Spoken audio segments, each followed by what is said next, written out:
No one knew exactly where the concrete trench was, and even if they had known, who would expect an old dog to survive there?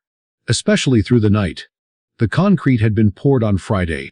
By Saturday, it should have already hardened, which means the dog must have fallen in sometime between Friday night and early Saturday morning, when the cement was still wet enough to swallow him alive, but solid enough to become a prison.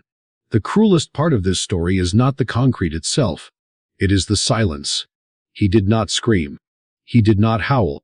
He did not cry out for help. Maybe he believed he could get out on his own. Maybe he had tried. Once. Twice. Until exhaustion stole even that hope. Or maybe he did call for help, but so quietly that no one heard him. Neighbors later said they heard nothing. No barking. No panic. Just another quiet night. He was discovered on Sunday morning. The landowners came to mow the grass, unaware that beneath the weeds and dust, a living being had been fighting for every breath. When they saw him, their blood ran cold. A dog. Trapped in concrete. Alive. By the time help arrived, hours had already passed. What followed did not look like a simple rescue. It looked like a battlefield. 6 strong rescue workers. 1 veterinarian. 2 construction workers. Jackhammers. Drills. Crowbars. Hammers. Ropes. A grinder. Pickaxes. All of this. For one dog. The rescuers worked with absolute focus. Every movement was calculated. Every strike against the concrete carried risk. One wrong hit could shatter a bone, rupture an organ, or end the life they were trying so desperately to save. The noise was unbearable. The jackhammer roared. The ground vibrated violently. Shockwaves traveled through the concrete and through his body. For 12 hours, the dog lay there, surrounded by deafening sound and relentless vibration. At first, he resisted. He bared his teeth.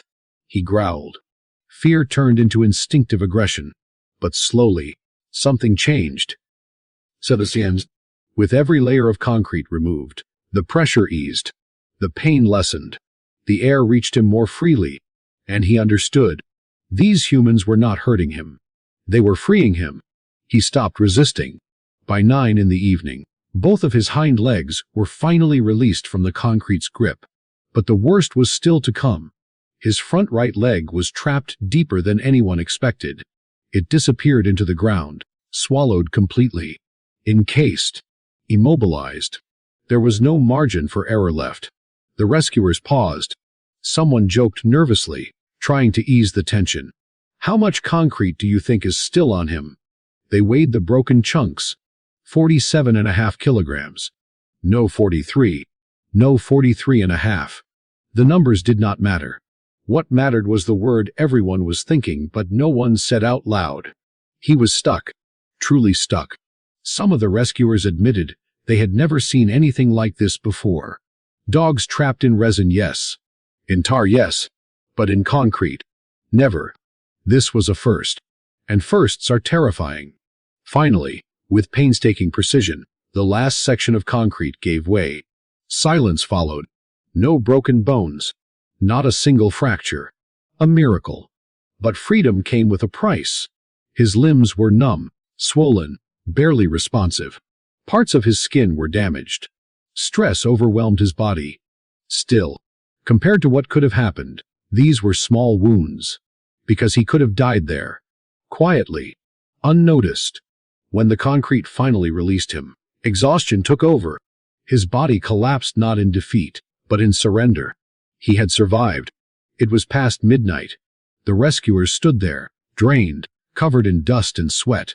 Someone tried to speak, forgot what they wanted to say, laughed weakly. They were human again. And before leaving, they did something important. They thanked each other. Because saving one life, especially a life that had already been written off by fate, requires more than strength. It requires patience, care, and compassion. That night, an old dog learned something new. That silence does not always mean abandonment. That sometimes, even after 12 hours of fear, pain, and darkness, help still comes. And sometimes, against all odds, life chooses to stay.